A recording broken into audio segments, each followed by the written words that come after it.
Class 11th एक बहुत ही महत्वपूर्ण क्लास हमारे एकेडमिक जीवन में। क्लास 11th में आप ये डिसाइड करते हैं कैरियर के डायरेक्शन में आप पहला स्टेप लेते हैं, जिसके लिए आप डिसाइड करते हैं कि आप आर्ट्स से पढ़ेंगे, कि आप साइंस साइड से पढ़ेंगे या आप कॉमर्स लेकर के पढ़ेंगे। और वही क्लास होती है क्लास 11th। कहने का मतलब आपके कैरियर की फाउंडेशन, यानी यहाँ पर आप अपने कैरियर में क्या करने वाले हो, इसकी पहली नींव, जो पहला ईंट आपने नींव में आप खड़ा करते हो, वो होती है क्लास 11th।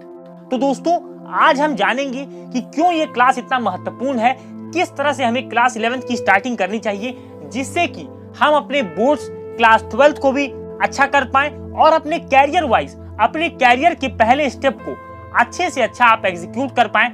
जैसा कि दोस्तों आप जानते हो कि 10वीं की बोर्ड परीक्षा को पार करके, 10वीं की बोर्ड की बाधा को पार करके आप क्लास 11th में इंटर करते हो, तो ये आपके लिए बहुत ही अच्छी बात होती है, क्योंकि आप सभी पहले से ज्यादा स्ट्रांग होते हो।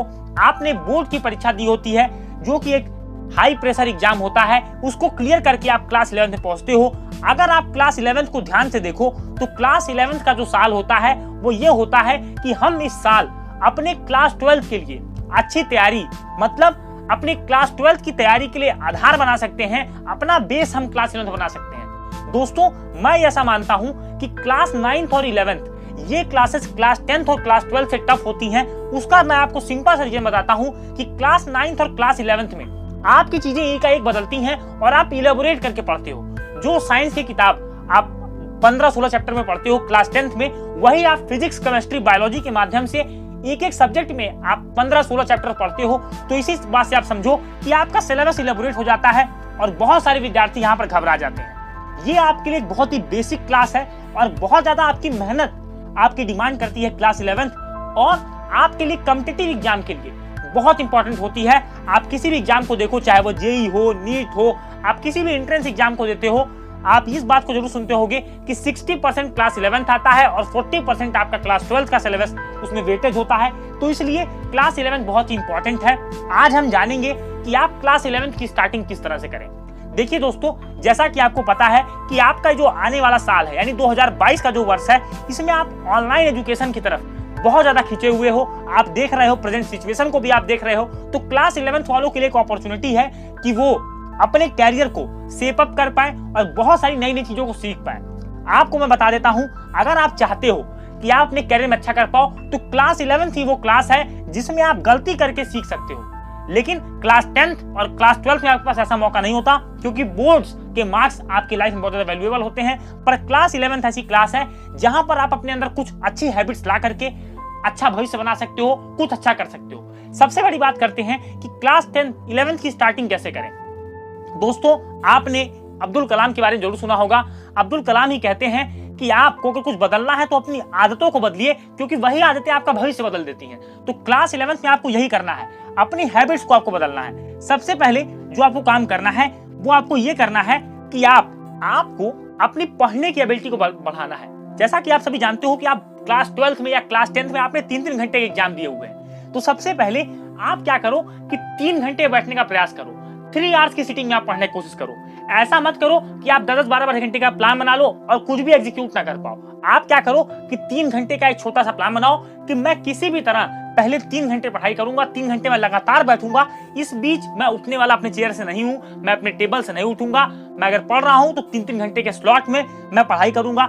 दूसरी चीज आपको करनी है कि जब आप पढ़ने बैठें तो एक बहुत अच्छी आदत अपने डालिए कि आप कुछ भी पढ़ रहे हैं, आप अकाउंटेंसी पढ़ रहे हैं, आप इकोनॉमिक्स पढ़ रहे हैं, आप फिजिक्स पढ़ रहे हैं, आप केमिस्ट्री पढ़ रहे हैं, आप मैथमेटिक्स पढ़ रहे हैं, बिना पेन और कॉपी के मत बैठिएगा। मैं बार बार आपको कहता हूं, क्योंकि ये आदतें आपको आपके बोर्ड एग्जाम में बहुत ज्यादा फायदा करती हैं। और जब आप कॉम्पिटिटिव एग्जाम की तैयारी करते हो तो आपके लिए ये सारी चीजें बहुत महत्वपूर्ण हो जाती हैं। अगली जो बात है मैं आपको बता देता हूं कि don't ignore your basic books.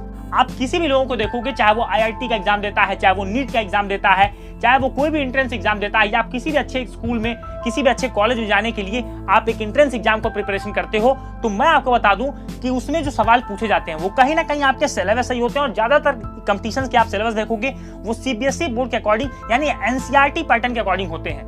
तो मैं आपसे कहूंगा कि क्लास 11th में एक बुक्स की बाढ़ सी आ जाती है और बहुत सारे लोग साइड बुक को ब्लाइंडली फॉलो करते हैं। मैं बार बार कहूंगा, आप कभी भी अपनी बेसिक बुक को जरूर पढ़ें और उसको समझने का प्रयास करें, क्योंकि दोस्तों जो चीज आप एनसीईआरटी में एक लाइन में पढ़ते हो वही आपको साइड बुक में 7 से 8 लाइनों में मिलती है। इसलिए एनसीईआरटी पढ़ने का आदत डालें, क्योंकि वो शॉर्ट होती है, एक्यूरेट होती है और एग्जैक्ट होती है, और वो आपकी कॉम्पिटिटिव एग्जाम में बहुत ज्यादा हेल्प करती है जब आप कॉम्पिटिटिव एग्जाम को तैयार करते हो।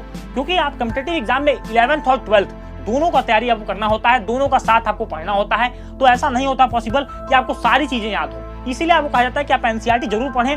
आपको शुरुआत में समझ में नहीं आएगी, लेकिन फिर भी आप प्रयास करते रहें, और ये प्रयास आप 11th में कर सकते हैं, जिसका बेनिफिट आपको आपके क्लास 12th के बोर्ड एग्जाम में मिलता है देखने को, जब आप अपने अंदर ये हैबिट डेवलप कर लेते हो।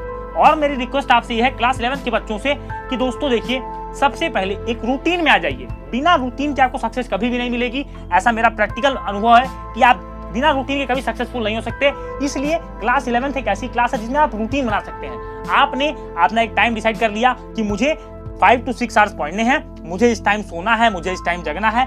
इस तरह से अपने आप को आप रूटीन में ढालिए, और जब अपने आप को रूटीन में आप ढालेंगे तो इसका बेनिफिट आपको आने वाली क्लास में, आपके 11th क्लास में ही आपको मिलने वाला है। दूसरी चीज मैं आपको बता देता हूं, आप अपने क्लास 11th की जर्नी में एक चीज को बहुत ज्यादा इंपॉर्टेंस दीजिए, वह है कंसिस्टेंसी। अगर आप 4 घंटे ही पढ़ते हैं तो पूरे साल आपको 4 घंटे पढ़ने हैं। ऐसा नहीं करना कि आप 2 दिन 8 घंटे पढ़ते हैं, फिर आप एवरेज 2-2 घंटे पढ़ने लगते हैं। जाके देखोगे तो वो नॉर्मल सी चीजें हो जाती है। इसलिए कंसिस्टेंसी बनाए रखिए। कहने का मतलब, अगर आप 4 घंटे पढ़ते हैं तो 4 घंटे बिल्कुल ईमानदारी से पढ़ते रहिए। ऐसा ना हो कि अपने आप को आप रोक लें, कम आप पढ़ें, ऐसा बिल्कुल करने से बचिएगा। जब भी आप करें, कंसिस्टेंसी को आप मेंटेन करें। और मैं आपको बता देता हूं, जिस भी काम को आप करें बहुत प्रॉपर तरीके से करें। मैं आपको बताता हूं, जैसे मान लीजिए आपके टीचर कुछ अलग पढ़ाने वाले हैं आपको, मान लीजिए अगले दिन आपके क्लास में मूल कॉन्सेप्ट चलने वाला है, तो आप अपने घर से प्रयास ये करें कि आप मूल कॉन्सेप्ट को अपने घर से रीड करके जाएं। एटलीस्ट थ्योरी तो आप पढ़कर ही जाइए, क्योंकि इससे होता क्या है, जैसे मान लीजिए कोई टीचर ने वर्ड बोला, एवोगैड्रो नंबर बोला, एवोगैड्रो कांस्टेंट बोला, तो आपके दिमाग में वो तुरंत चीजें क्लिक करेंगी। 6.02 × 10⁻23, इस तरह के न्यूमेरिकल वैल्यूज, इस तरह के कॉन्सेप्ट आपके दिमाग में चलेंगे और आपका इंटरेस्ट अपने आप बढ़ेगा।